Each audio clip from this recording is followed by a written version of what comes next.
How's it going, guys? It's almost time to head out to Mid-Ohio for Grid Life. It's gonna be the first event for my FRS. There's a few things left to do still. I'm in the process of swapping out the OEM rubber brake lines that tend to swell and give you an inconsistent brake pedal feel for some Factionfab stainless steel lines. I'm also going to flush the brake fluid system with some high performance brake fluid that can handle the temps at the track. And I'm going to steal the brake pads, the Hawk HP Pluses, off of the black BRZ that was used in the brake pad versus video.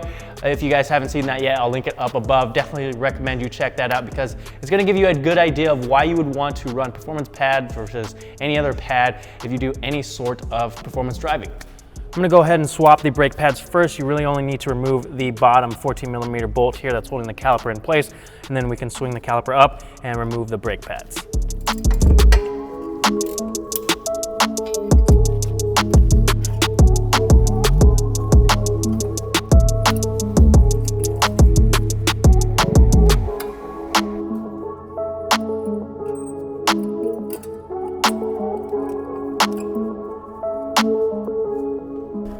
Now, chances are when you install new brake pads onto your car, you're going to need to push the pistons back into the caliper. And if you don't have the tool to do that, an easy way to do that is to grab a pair of large channel locks here and carefully press them back into the caliper, being careful not to damage your rubber seals here.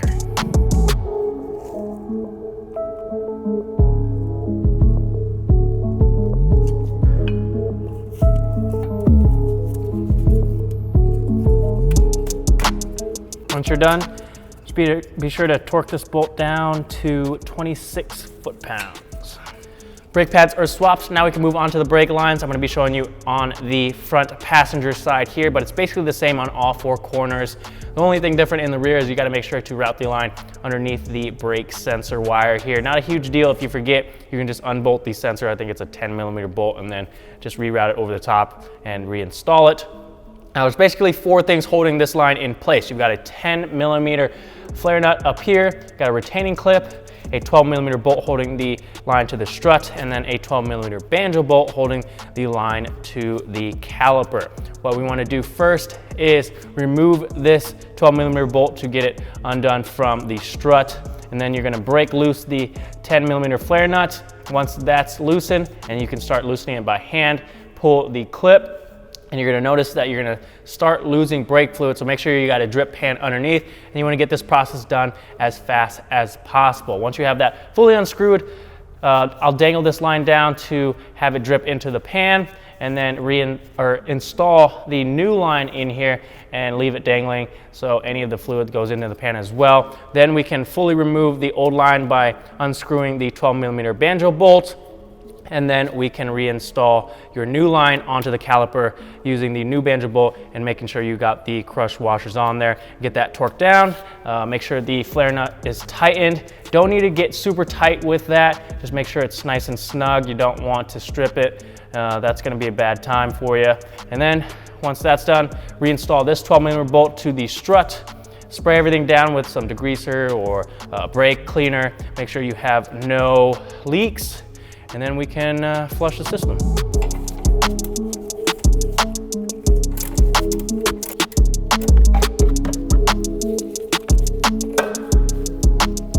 Now, when you are working on this 10mm nut here, make sure you're not just using a regular open-ended box wrench. You're gonna strip it, and again, it's not going to be fun if you run into that. So make sure you're using a line wrench here. You can see that's a little different. It's got a lot more contact points than just a regular open-ended box wrench. So make sure you got one of these. It's a 10mm.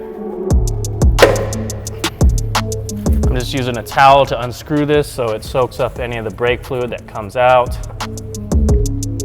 Grab the new line.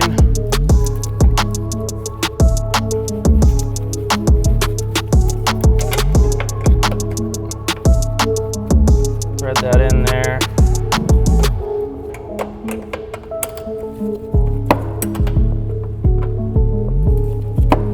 We're gonna undo the banjo bolt.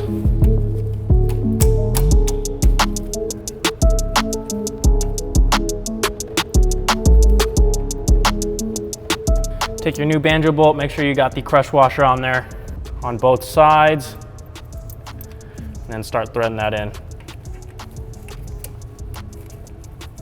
And get the retaining clip installed. Now we just need to reinstall the 12mm bolt to secure it to the strut.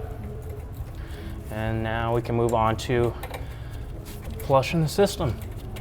So we've got the brake lines installed. Now we can move on to flushing the system with the new fluid. What you're going to want to do is take off the cap here, get the filter out, get as much of the old fluid out as you can. And that's just going to help speed up the process. Fill it back up with the new fluid and keep your eye on the reservoir the whole time to make sure it doesn't get bled dry. Otherwise, you're going to draw air into the system and then have to start the whole process over again. Now, ideally, you're going to have someone in the car and then you're going to have a 10mm on that bleeder valve along with your catch system. Mine's really simple. It's just a Gatorade bottle with some holes drilled into the cap and then clear hose. You're going to have that clear hose over the bleeder valve. You're going to tell your helper to press down on the brake pedal. You open up the valve, close the valve, and then tell them to release the brake pedal, and then you do that a few times. If you're really anal about it, you can measure out the amounts and put it on your bottle to know how much is coming out. You're going to want to start on the rear passenger side, move to the rear driver side, and then do the front passenger and then front driver. Again, making sure you keep your eye on that reservoir and keep it topped off with a new fluid. And once you're done with that, you're set. You're going to want to start on the rear passenger side here, the furthest away. There's going to be a little rubber cover over the bleeder valve, so go ahead and remove that. Set that aside. And I've got a little ghetto rigged reservoir for the old brake fluid. It's just a Gatorade bottle and some clear hose. So grab a 10mm wrench here, put that over there so that you're able to open and close the valve, like so. Oh, not like that. There we go. Then we'll put the hose on there, set the bottle down.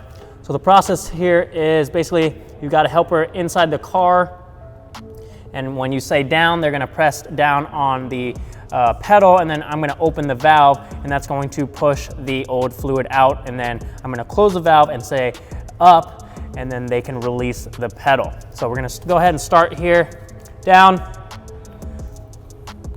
and I release there, and then close it, up, down, up, down. There you can start seeing it coming out. Up, fix my bottle here so it's not gonna spill over. Down.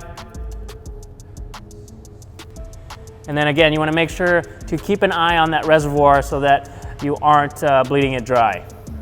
That's all there is to it, guys. Before you go out on your first drive, make sure to pump those brakes, and when you get back, check for any leaks. If you don't see anything, you're pretty much good to go. It's that easy. I will leave a link to the stainless steel brake lines in the description down below. I have a few things left to do on the car, and then we're headed off to the track.